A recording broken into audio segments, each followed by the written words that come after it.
영상 시작 전 여러분들의 구독과 좋아요는 큰 힘이 됩니다. 안녕하세요. 여러분, 오늘은 한 부부의 이야기를 들려드리려고 합니다. 아마 여러분 중에서도 비슷한 경험을 하신 분들이 계실지도 모르겠어요.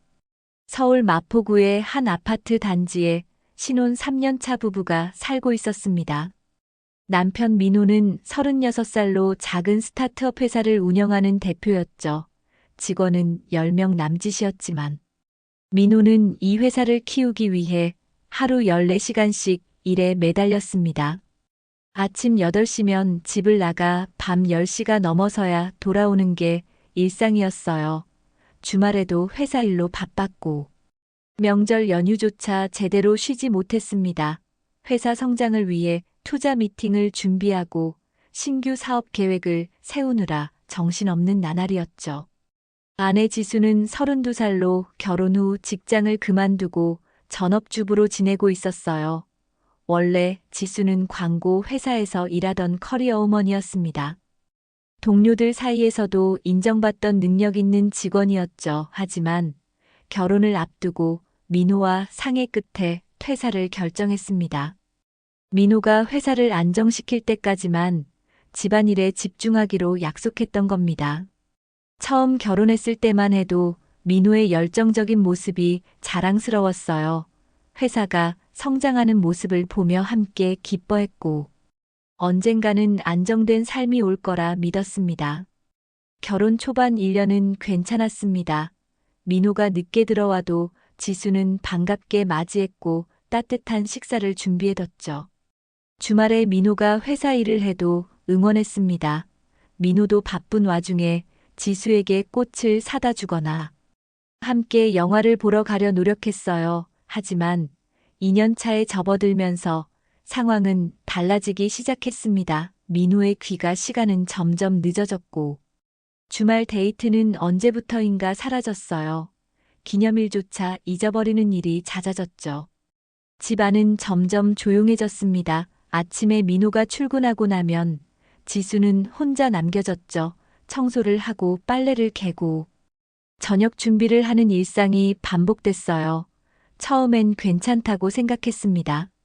남편이 열심히 일하는 만큼 자신도 집안 살림을 잘 꾸려나가면 된다고 여겼으니까요. 하지만 시간이 지날수록 허전함이 밀려왔습니다. 텅 빈 거실에 혼자 앉아 있으면 벽시계 소리만 똑딱똑딱 들렸어요. 저녁 식탁을 차려놓고 민호를 기다리는 시간이 길어졌습니다. 8시에 오겠다던 약속은 9시가 되고 10시가 됐어요. 전화를 걸면 회의 중이라며 나중에 연락하겠다는 짧은 답장만 왔죠. 따뜻하게 차려놓은 음식은 식어갔고 지수는 혼자 식사를 했습니다. 혼자 앉아 밥을 먹다 보면 문득 이런 생각이 들었어요. 나만 결혼한 것 같다는 느낌이었습니다. 결혼 전 상상했던 따뜻한 가정의 모습과는 너무 달랐죠. 주말도 마찬가지였습니다. 민호는 투자 유치를 위해 사업 계획서를 다듬고 미팅을 준비했어요. 지수가 영화라도 보러 가자고 하면 미안하다는 말과 함께 다음에 가자고 약속했지만 그 다음은 좀처럼 오지 않았습니다. 기념일에도 민호는 회사 회식이 있다며 늦게 들어왔죠. 지수가 준비한 케이크는 냉장고에서 홀로 굳어갔습니다. 지수는 외로웠습니다. 결혼 전에는 직장 동료들과 어울리고 친구들을 만나며 활기찬 생활을 했었어요. 점심시간마다 동료들과 수다를 떨고 퇴근 후엔 친구들과 맥주 한잔하며 하루를 마무리했죠. 회사 프로젝트를 성공시킬 때의 성취감도 있었고 월급을 받는 뿌듯함도 있었습니다. 하지만 지금은 하루 종일 집 안에만 있는 자신을 발견했어요. 오전엔 청소하고 오후엔 넷플릭스를 보다가 저녁엔 남편의 귀가를 기다리는 일상이었습니다. 친구들은 다들 직장 생활로 바빠서 자주 만나기도 어려웠죠. 만나더라도 친구들은 회사 이야기로 꽃을 피웠지만 지수는 할 이야기가 없었습니다. 이런 날들이 반복되면서 지수의 마음속에는 서서히 균열이 생기기 시작했습니다. 처음엔 작은 불만이었던 것들이 점점 커져갔어요. 지수에게 유일한 위안은 아파트 단지 내 주부들과의 모임이었습니다. 매주 수요일 오후 2시면 단지 내 커뮤니티 센터에서 이웃 주부들이 모여 차를 마시며 수다를 떨었죠. 처음엔 어색했지만 점차 익숙해졌습니다. 남편 자랑을 하는 사람도 있었고 시댁 불평을 늘어놓는 사람도 있었어요. 지수는 주로 듣기만 했습니다. 민호 이야기를 꺼내면 바쁜 남편을 둔 외로운 아내라는 게 드러날 것 같았거든요. 그러던 어느 날 모임에 새로운 얼굴이 나타났습니다. 단지 입구 쪽에서 카페를 운영한다는 준혁이었어요.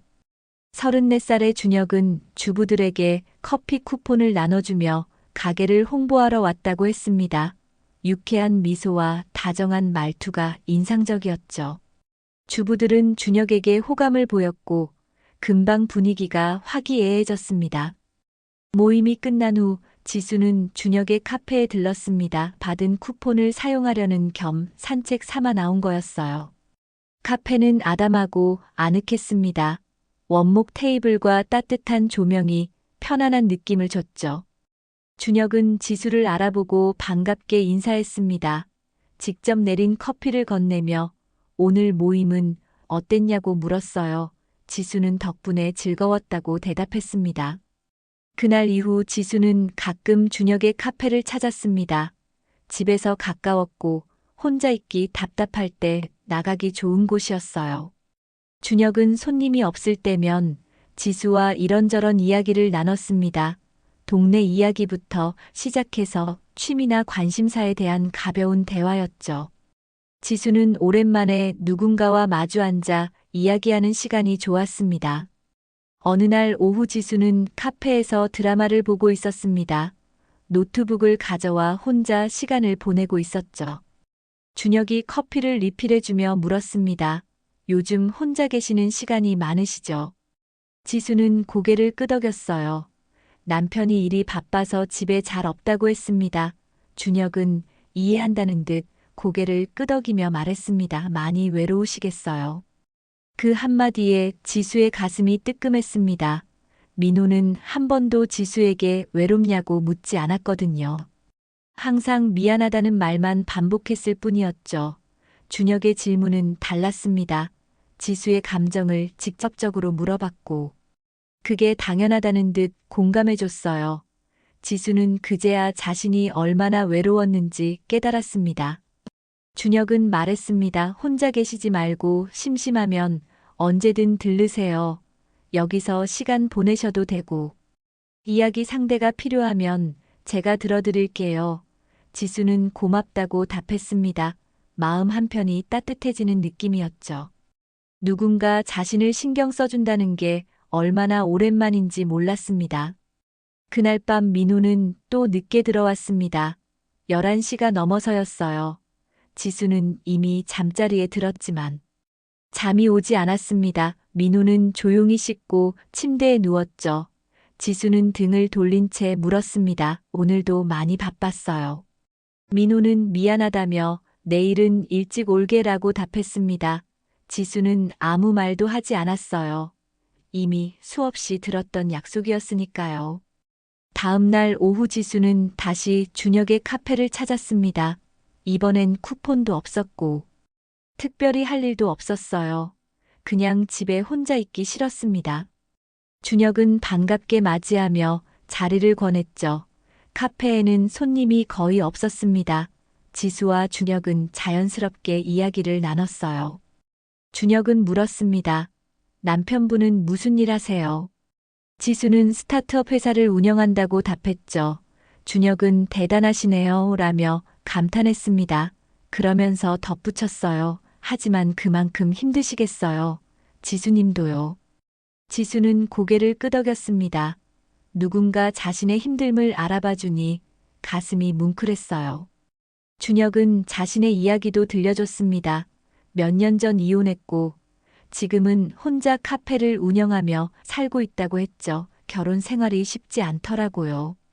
서로 이해하고 배려하는 게 얼마나 어려운지 이혼하고 나서야 알았습니다. 지수는 준혁의 말에 공감했어요. 자신도 요즘 그런 생각을 하고 있었으니까요.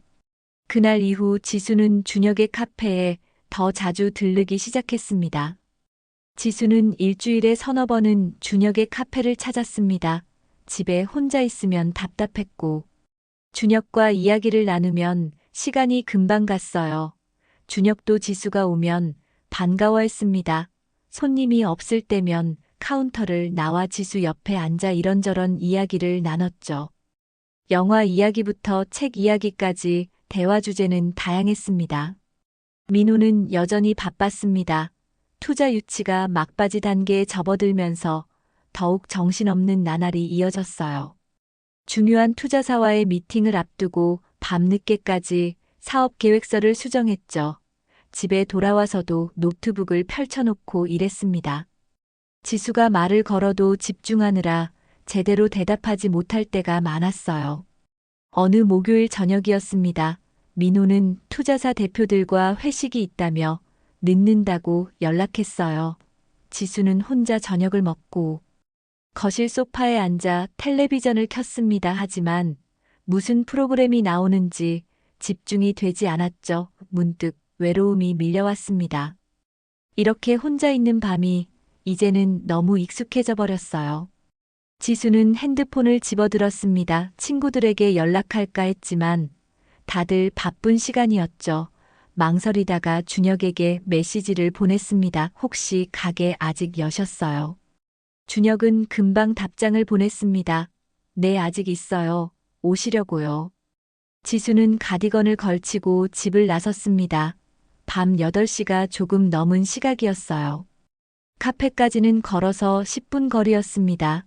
카페에 도착하니 손님은 한 명도 없었죠. 준혁은 지수를 보고 반갑게 맞이했습니다. 혼자 계시기 답답하셨나 봐요. 지수는 고개를 끄덕이며 자리에 앉았습니다.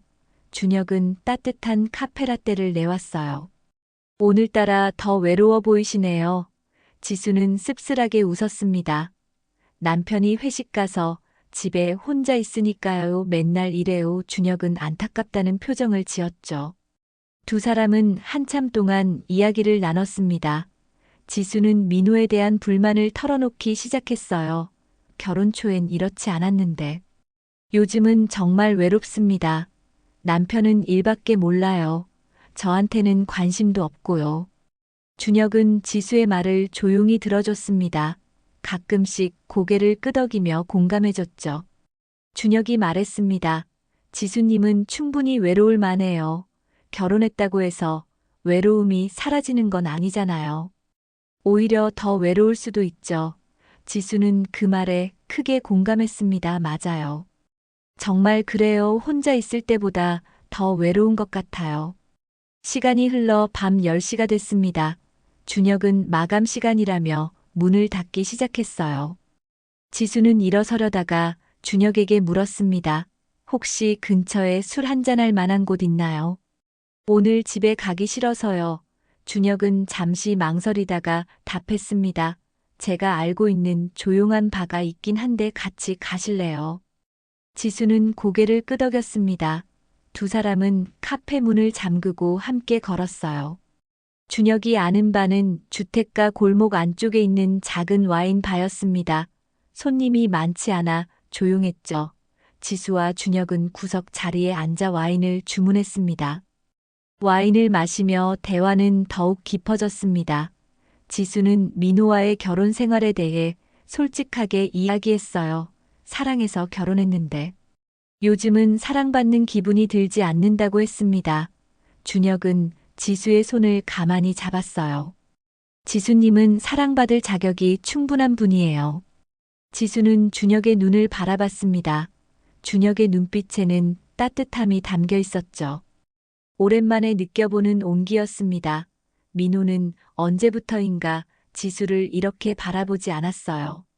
준혁은 지수에게 물었습니다. 오늘 집에 언제 들어가셔야 해요? 지수는 남편이 회식이라 늦을 거라고 답했습니다. 그날 밤 두 사람은 선을 넘었습니다. 준혁의 차를 타고 근처 모텔로 향했어요. 지수는 죄책감보다 해방감을 느꼈습니다. 누군가 자신을 필요로 한다는 느낌이 너무 좋았죠. 민호에게서는 오랫동안 느끼지 못했던 감정이었습니다. 새벽 1시에 지수는 집으로 돌아왔습니다. 민호는 아직 들어오지 않았어요. 지수는 샤워를 하고 침대에 누웠습니다. 잠이 오지 않았지만 후회는 들지 않았죠. 오히려 마음 한편이 후련했습니다. 그날 이후 지수의 일상은 완전히 달라졌습니다. 민호가 아침 8시에 출근하고 나면 지수는 집안을 정리했어요. 그리고 9시쯤 준혁에게 연락했습니다. 준혁은 카페 문을 닫고 지수의 집으로 왔죠. 아파트 단지 주민이니 드나드는 것도 자연스러웠습니다. 처음 며칠은 조심스러웠습니다. 누가 볼까봐 긴장했고, 현관문 여는 소리에도 화들짝 놀랐어요. 하지만 시간이 지나면서 점점 대담해졌습니다. 어차피 민호는 저녁 늦게 들어올 테니 들킬 염려가 없었죠. 준혁은 보통 오후 2시쯤 카페 오픈 준비를 위해 지수의 집을 나갔습니다. 지수는 이상하게도 죄책감을 느끼지 않았습니다. 오히려 삶에 활력이 생긴 것 같았어요. 아침에 일어나면 준혁을 만날 생각에 기분이 좋았고, 거울 앞에서 화장하는 시간도 즐거웠습니다. 예전처럼 무기력하게 하루를 보내지 않게 됐죠. 준혁은 지수에게 다정했습니다. 지수가 만든 점심을 먹으며 맛있다고 칭찬해줬어요. 지수의 이야기를 경청했고, 외로움을 달래줬습니다. 민호에게서 받지 못한 관심과 애정을 준혁은 아낌없이 줬죠. 지수는 자신이 여자로서 아직 매력 있는 사람이라는 걸 확인받는 기분이었습니다. 어느 수요일 오후 지수는 친구들을 만났습니다. 결혼 전 직장 동료였던 친구 셋이 모여 카페에서 수다를 떨었어요. 친구들은 각자 직장 생활 이야기를 쏟아냈습니다. 승진한 이야기, 새로 시작한 프로젝트 이야기, 회사 내 연애 이야기까지 다양했죠. 친구 하나가 지수에게 물었습니다. 지수야, 너는 요즘 어때? 집에서 심심하지 않아? 지수는 잠시 망설이다가 대답했어요. 솔직히 좀 외로워. 남편이 너무 바빠서. 맨날 혼자 있거든. 친구들은 안타깝다는 표정을 지었습니다. 지수는 말을 이었습니다. 우리 남편 요즘 투자 유치한다고 집에 거의 안 들어와요. 주말에도 일하고 기념일도 까먹고 완전히 일만 하는 사람이 됐어요. 친구들은 고개를 끄덕이며 공감했죠. 한 친구가 말했습니다. 그래도 회사 잘 되면 나중엔 좋아지지 않을까? 지수는 씁쓸하게 웃었습니다. 언제까지 기다려야 하는지 모르겠어요. 결혼했는데. 이렇게 외로울 줄 몰랐어. 친구들은 지수를 위로했습니다. 남편한테 솔직하게 이야기해봐. 내가 힘들다고 말해야 알지. 지수는 고개를 끄덕였지만 속으로는 다른 생각을 했어요. 이미 준혁이 있으니 괜찮다고요.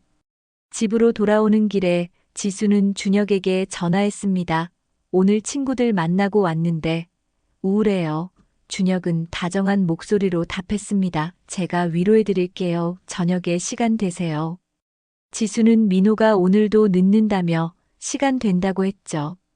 그날 저녁 지수와 준혁은 다시 만났습니다. 이번엔 조금 먼 곳의 레스토랑에서 저녁을 먹었어요. 아는 사람을 마주칠 염려가 없는 곳이었습니다. 식사를 하며 지수는 민호에 대한 불만을 쏟아냈죠. 남편은 저한테 관심이 없어요. 일밖에 몰라요.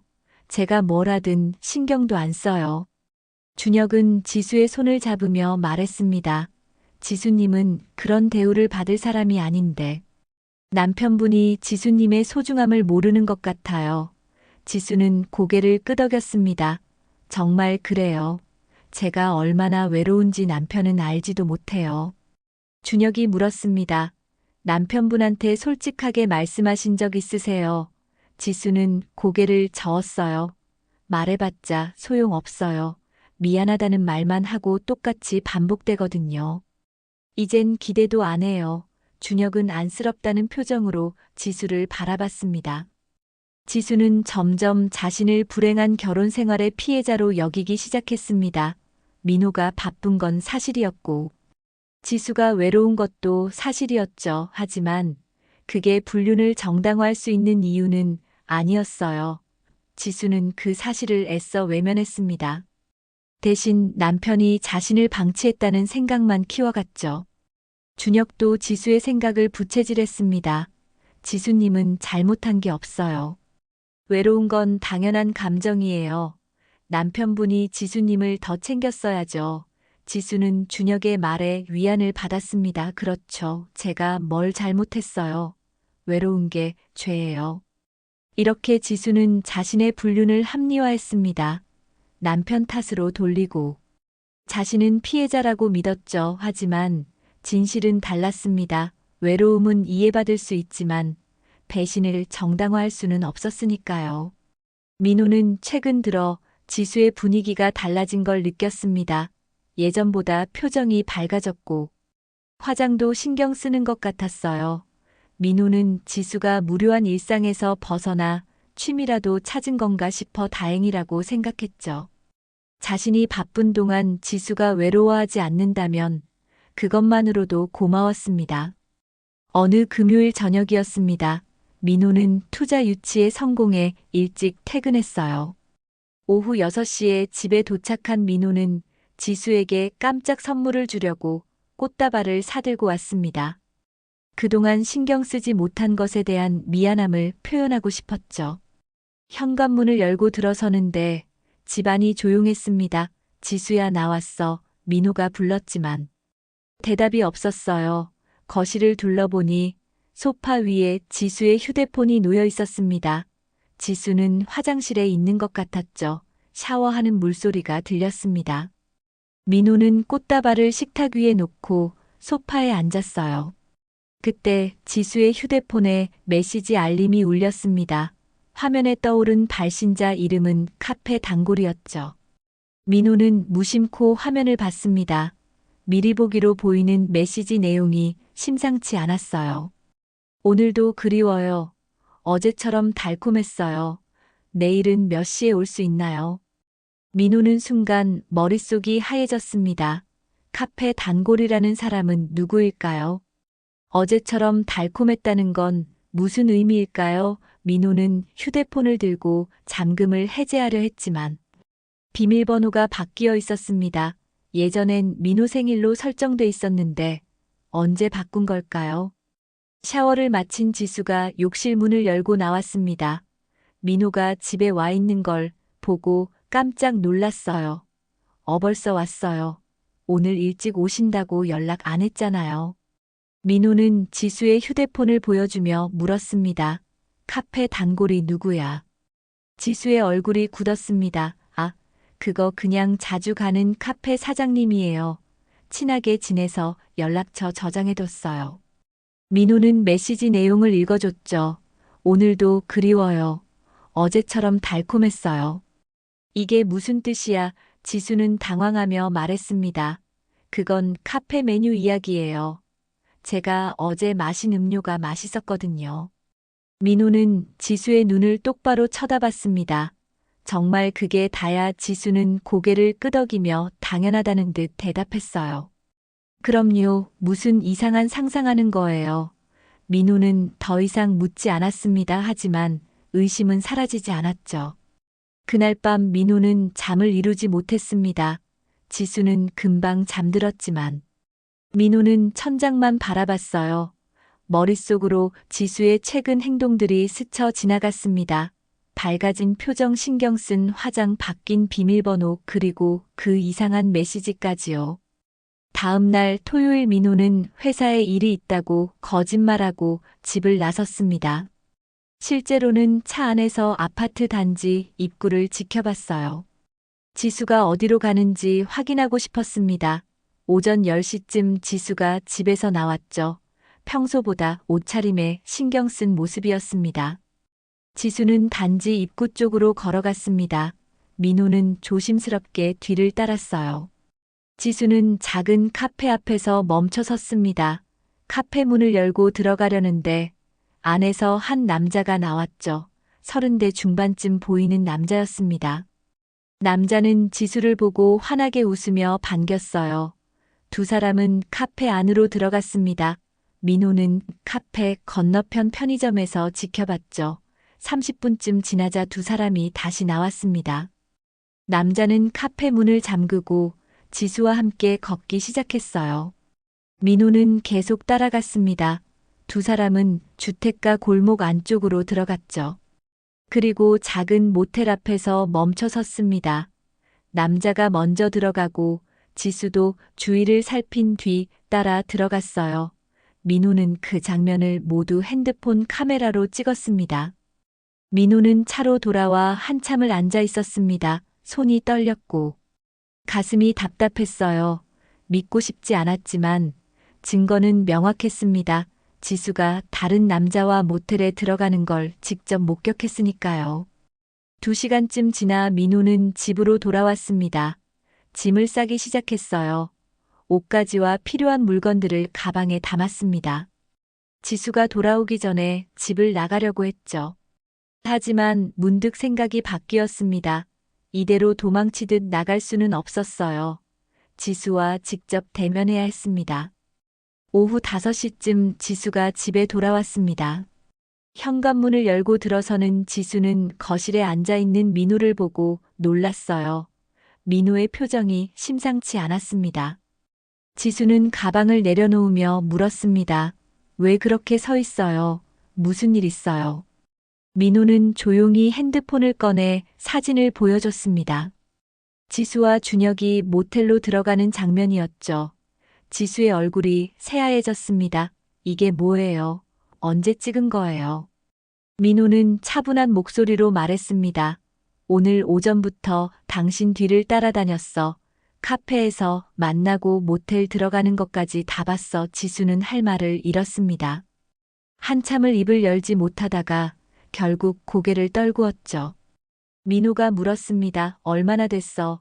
언제부터 이랬던 거야? 지수는 대답하지 않았어요. 민호는 계속 물었습니다.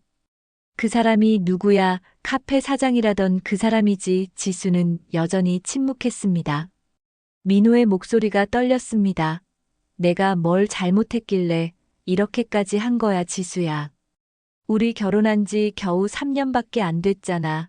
지수는 그제야 고개를 들었어요. 눈가에 눈물이 고여 있었습니다. 하지만 그 다음 나온 말은 민호가 예상하지 못한 것이었죠. 당신 때문이에요. 민호는 멍하니 지수를 바라봤습니다. 뭐라고? 지수는 목소리를 높였어요. 당신 때문에 그런 거라고요.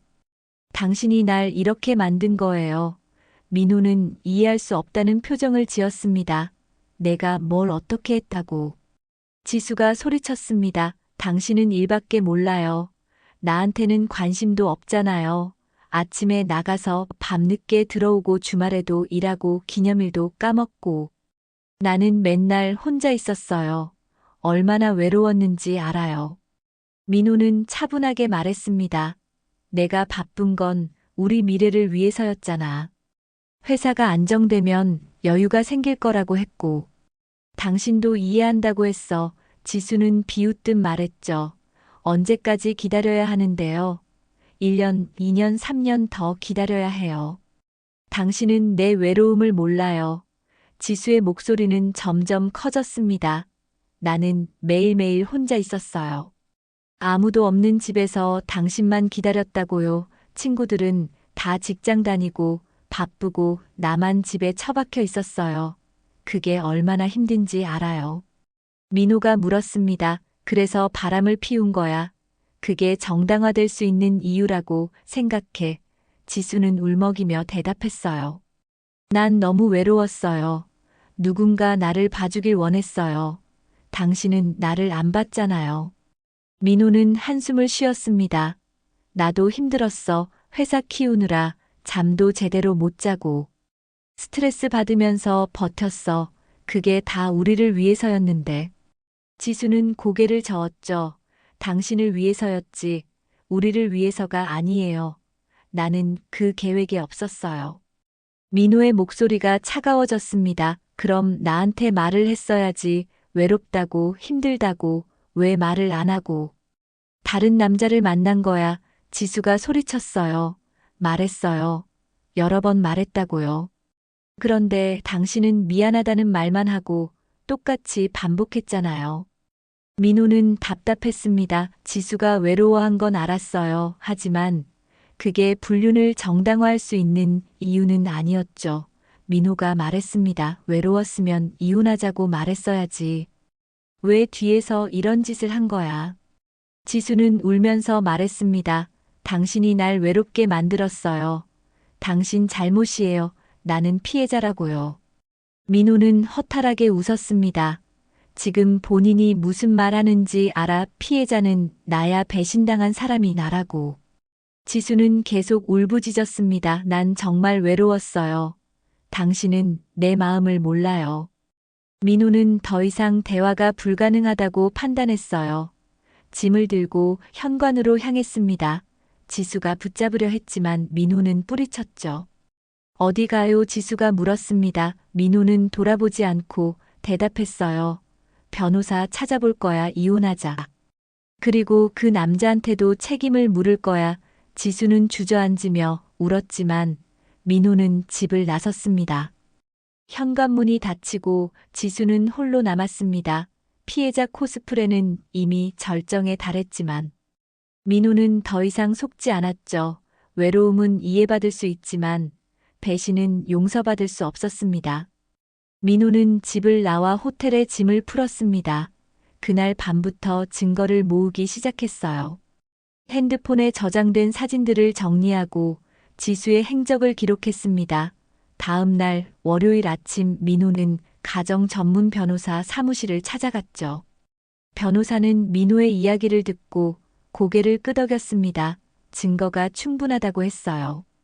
모텔 출입 사진, 문자 메시지 기록, 이 정도면 이혼 소송과 상간 소송 모두 가능하다고 설명했습니다. 민호는 즉시 소송 준비를 의뢰했죠.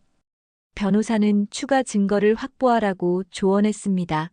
모텔 영수증이나 카톡 대화 내용 감시, 카메라 영상 같은 것들이요. 민호는 고개를 끄덕였습니다. 며칠간 더 조사를 진행했어요. 모텔 주인에게 양해를 구해 투숙 기록을 확인했고 카페 근처 상가 감시 카메라 영상도 확보했습니다. 일주일 후 민호는 변호사를 통해 정식으로 이혼 소송과 상간 소송을 제기했습니다. 법원에서 서류가 접수됐고 지수와 준혁에게 소장이 발송됐죠. 지수는 소장을 받아들고 충격에 빠졌습니다.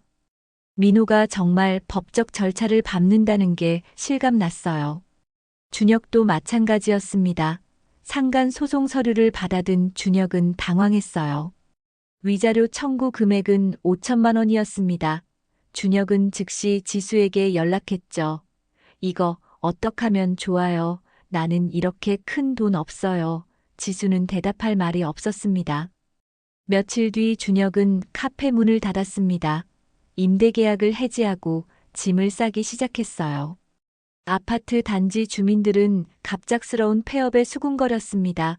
왜 갑자기 카페를 닫는 거지? 장사가 안 됐나 봐. 준혁은 아무 설명 없이 조용히 사라졌죠. 소문은 빠르게 퍼졌습니다. 누군가 민호와 지수의 이혼 소송 이야기를 알게 됐고 입에서 입으로 전해졌어요. 아파트 단지 주부 모임에서 지수의 불륜 이야기가 화제가 됐습니다. 진짜래 카페 사장이랑 바람 폈대. 남편이 바빠서 외로웠다나 뭐라나. 지수는 집 밖으로 나가기 두려웠습니다. 단지 내를 걸을 때마다 사람들의 시선이 느껴졌어요. 수군거리는 소리가 들렸고 손가락질하는 것 같았습니다. 편의점에 가도 마트에 가도 사람들은 지수를 쳐다봤죠. 어느 날 지수는 예전에 친하게 지내던 이웃 주부를 만났습니다. 반갑게 인사했지만 상대는 차갑게 돌아섰어요. 지수는 당황했습니다. 다른 주부들도 마찬가지였죠. 카톡 단체방에서도 지수는 조용히 내쳐졌습니다. 지수는 친구들에게 하소연했습니다. 남편이 너무 냉정해요. 이혼 소송까지 걸었어요. 나는 그저 외로웠을 뿐인데 이렇게까지 해야 하나요? 친구들은 지수의 말을 듣고 난감해했습니다. 한 친구가 조심스럽게 물었어요. 근데 지수야, 정말 바람 핀 거 맞아?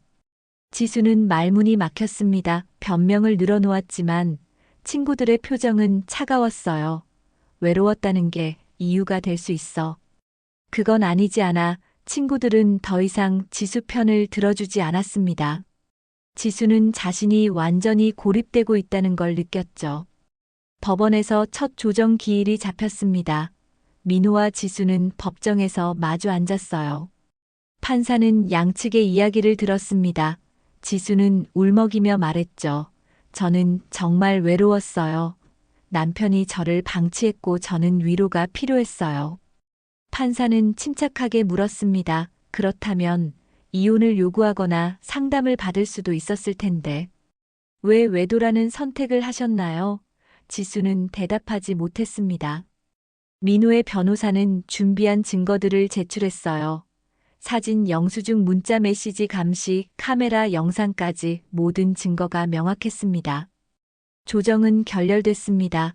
지수는 여전히 자신이 피해자라고 주장했고, 민호는 용서할 수 없다고 했죠. 본격적인 재판 절차가 시작됐습니다. 지수는 변호사를 선임했지만 승산이 없어 보였어요. 증거가 너무 명확했으니까요. 준혁은 연락이 두절됐습니다. 핸드폰도 꺼져 있었고 행방을 알 수 없었어요. 지수는 준혁에게 여러 번 연락했지만 답이 없었습니다. 결국 지수는 혼자 모든 걸 감당해야 했죠. 함께 책임지겠다던 준혁은 도망쳐버렸습니다. 아파트 단지에서 지수를 보는 시선은 점점 차가워졌습니다. 자기 외로웠다고 바람 피웠대. 남편은 열심히 일하는데. 말이야 뻔뻔하게 피해자 행세한데 지수는 그 소문들을 모두 들었습니다. 더 이상 피해자 코스프레는 통하지 않았어요. 재판은 석 달 동안 진행됐습니다. 민호 측에서 제출한 증거들은 모두 인정됐고 지수의 불륜 사실은 명백하게 드러났어요. 지수의 변호사는 최선을 다했지만 번복할 수 없는 증거 앞에서 무력했습니다. 판사는 지수에게 책임이 있다고 판단했죠. 이혼 판결이 내려졌습니다. 재산 분할에서도 지수는 불리했어요. 유책 배우자였기 때문에 절반을 받을 수 없었습니다. 위자료도 민호에게 지급해야 했죠. 2천만 원이었습니다. 준혁에 대한 상간 소송도 승소 판결이 났지만 준혁은 여전히 행방불명이었어요. 민호는 새로운 삶을 시작했습니다. 투자 유치에 성공한 회사는 빠르게 성장했어요. 직원도 30명으로 늘었고 사무실도 더 넓은 곳으로 이전했습니다. 민호는 일에 더욱 집중했죠. 지수와의 결혼 생활은 이제 과거가 됐습니다. 민호는 새 아파트로 이사했습니다. 강남구의 깔끔한 오피스텔이었어요. 출퇴근하기 편했고 혼자 살기에 적당한 크기였습니다. 주말에는 등산을 다니거나 친구들을 만났죠. 상처는 아직 남아 있었지만 점차 회복되고 있었습니다. 회사 동료들은 민호를 걱정했습니다. 힘든 일을 겪었는데도 묵묵히 일하는 모습이 안타까웠어요. 하지만 민호는 괜찮다고 말했습니다. 오히려 일에 집중하니 잡념이 사라지고 마음이 편했죠. 반년쯤 지나자 민호는 예전보다 더 밝아졌습니다. 반면 지수의 삶은 무너졌습니다. 이혼 후 지수는 마포구 아파트에서 나와야 했어요. 집은 민호 명의였고 더 이상 머물 수 없었습니다. 지수는 원룸으로 이사했죠. 좁고 낡은 방이었지만 선택의 여지가 없었습니다. 재취업을 시도했지만 쉽지 않았습니다. 경력 단절 기간이 3년이나 됐고 나이도 35이 됐어요. 면접을 봐도 번번이 떨어졌습니다. 결국 편의점 아르바이트를 시작했죠. 시급은 10,000원이었고 하루 8시간씩 일했습니다. 준혁은 끝내 나타나지 않았습니다. 지수는 준혁의 행방을 찾아봤지만 흔적이 없었어요. 카페도 다른 업종으로 바뀌었고 핸드폰도 해지됐습니다. 함께 책임지겠다던 약속은 거짓이었죠. 준혁은 위기가 닥치자 지수를 버리고 도망친 겁니다. 지수는 완전히 고립됐습니다. 친구들과도 연락이 끊겼고, 가족들에게도 차마 털어놓지 못했어요. 부모님은 이혼 사실만 알고 있었습니다. 불륜 때문이라는 건 말하지 못했죠. 부모님께 실망을 안겨주기 싫었습니다. 편의점에서 일하는 동안 지수는 많은 생각을 했습니다. 어떻게 이렇게 됐을까?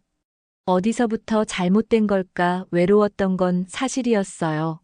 민호가 바빴던 것도 사실이었습니다. 하지만 그게 불륜을 정당화할 수 있는 이유는 아니었죠. 지수는 후회했습니다. 민호에게 솔직하게 말할 걸 그랬어요. 이혼하고 싶다고, 더 이상 못 참겠다고 말했어야 했습니다. 하지만 그 대신 뒤에서 바람을 피웠죠. 그리고 들켰을 때도 남편 탓으로 돌렸습니다. 나는 피해자라고 외쳤어요. 하지만 진짜 피해자는 민호였습니다. 믿었던 아내에게 배신당한 사람이었죠. 지수는 그걸 인정하지 않으려 했습니다. 끝까지 자신의 외로움만 중요하다고 생각했어요. 그게 모든 걸 망친 원인이었습니다. 어느 일요일 오후 지수는 편의점 근처를 걷고 있었습니다. 우연히 카페 거리를 지나가게 됐어요. 예전에 준혁의 카페가 있던 자리였습니다. 이제는 베이커리로 바뀌어 있었죠. 유리창 너머로 손님들이 빵을 고르는 모습이 보였습니다. 지수는 문득 민호를 떠올렸습니다. 새벽부터 밤늦게까지 일하던 민호의 모습이요. 회사를 키우기 위해 얼마나 애썼는지 이제야 알 것 같았습니다. 민호는 미래를 위해 희생하고 있었어요. 지수를 위해서이기도 했죠. 그땐 왜 그렇게 내 외로움만 중요했을까? 지수의 눈에 눈물이 맺혔습니다. 민호의 노력을 이해하려 하지 않았어요. 대신 자기 감정에만 집중했고, 위로를 다른 곳에서 찾았습니다. 그리고 피해자 행세까지 했죠. 이제 모든 게 사라졌습니다. 남편도 집도 친구도 명예도 없었어요. 남은 건 후회뿐이었습니다. 지수는 고개를 떨구고 발걸음을 옮겼죠. 하지만 시간은 되돌릴 수 없었습니다. 외로움은 이해받을 수 있지만 배신은 용서받을 수 없었으니까요. 남편이 바빠서 바람폈다는 변명은 결국 자기 기만이었습니다. 진실은 간단했어요. 지수가 선택을 잘못한 겁니다. 그리고 그 대가를 치르고 있었죠. 돌이킬 수 없는 결말이었습니다.